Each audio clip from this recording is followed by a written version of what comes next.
右側です。The next station is Yonohonmachi JA24。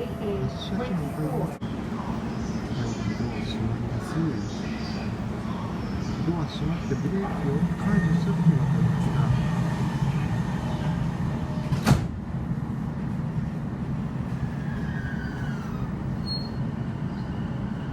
わかりました。もう一駅行かないとわかんないかな。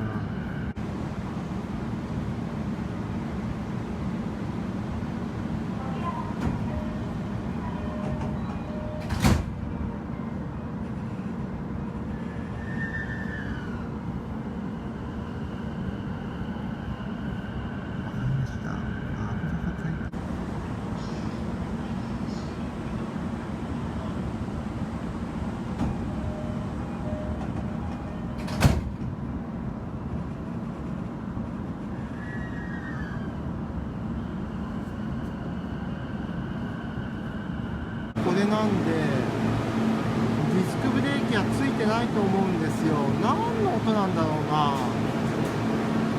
詳細は分かんないですけど、何かが離れるのが遅いんでしょう。シャキッとしない音ですよね。外から取れるのかな。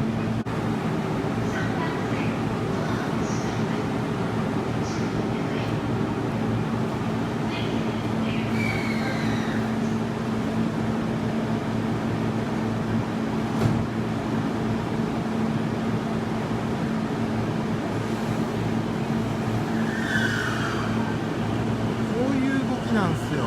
渋いでしょ、動き出しが渋いっす。渋いな。何かが悪いんだよ。その何かがわからないっす。はい、